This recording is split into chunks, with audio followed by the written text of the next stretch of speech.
Donc voilà, maintenant nous allons continuer donc dans les impressions, mais avant de lancer les impressions, nous allons avoir à affecter des tranches horaires et des numéros de table qui vont nous permettre d'éditer une feuille de route. Donc nous verrons ce que c'est qu'une feuille de route. En premier, en fait, nous allons définir les horaires et les tables sur lesquelles se jouent les rencontres. Donc on va dans le PMR toujours, paramétrer les horaires et les tables. Donc on choisit sur quelle pool va s'appliquer le traitement. Je le sélectionne, j'ouvre.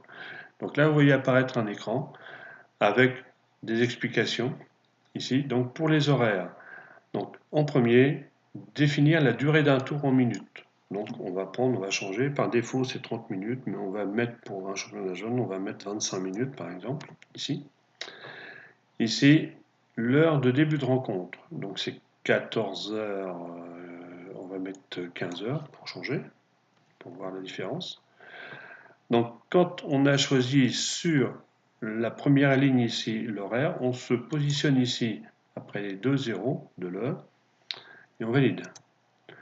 Et en fait, toutes les tranches horaires de toutes les parties, des 25 parties qui sont à jouer, donc sont mises à jour, et les tranches horaires sont dépendants aussi du nombre de tables qui sont utilisées par tour. Là, dans l'exemple du PAPMR de 5, donc les parties se disputent donc sur 3 tables, et à chaque fois, il existe un arbitre de nommé, sauf il y a une partie simple qui est jouée en même temps que de double, où là, il faudra trouver un arbitre dans les accompagnants. Maintenant, les numéros de table. Donc en fait, maintenant, au lieu de, par défaut, c'est 7, donc, mais on va dire qu'on va commencer, les rencontres vont commencer à se jouer à partir de la table 1. Pareil, dès qu'on a défini la table de départ, on fait entrer, et en fait, JIRP recopie ici, dans toute la zone des tables, en fait, tous les numéros de table pour tous les tours. Une fois que tout ça c'est paramétré, n'oubliez pas de sauvegarder. Donc là, la petite fenêtre nous dit les modifications du plan vont être sauvegardées. OK, voilà. Une fois que c'est fait, on peut sortir. Ensuite, on va éditer la feuille de route.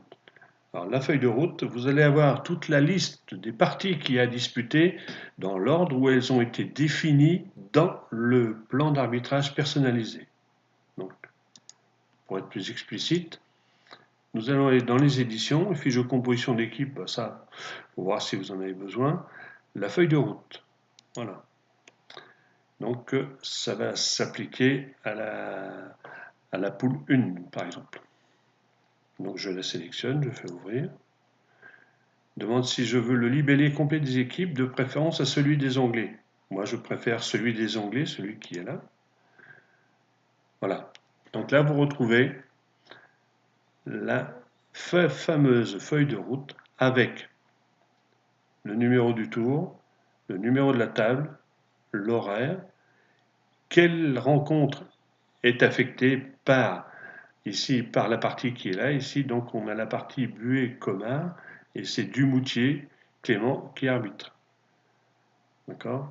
Donc en fait vous allez avoir ici tout le descriptif de toutes les parties qui doivent se jouer. Là, dans le cas présent, il y a 25 parties qui doivent se jouer dans l'après-midi. Donc, si on commence à 15 heures avec un créneau de 25 minutes, le dernier tour se joue à 18h20. Et donc, c'est quand même intéressant. Donc, cette feuille de route, soit vous pouvez l'afficher, vous pouvez l'imprimer en plusieurs exemplaires, pour les donner aux joueurs, aux accompagnants, aux coachs. Donc c'est un élément qui permet d'avoir un repère et de savoir en théorie à quelle heure commence une rencontre et à quelle heure elle se termine. Donc je pense que c'est quand même une avancée. Ici, si vous n'avez pas programmé votre imprimante, vous pouvez le faire à cet endroit-là, configuration de l'impression. Voilà, donc si vous avez besoin, vous imprimez. Ici, vous définissez le nombre d'exemplaires. Donc je vais fermer. Deuxième menu, toujours dans les éditions, les fiches de partie. Donc je vais prendre toujours la poule 1.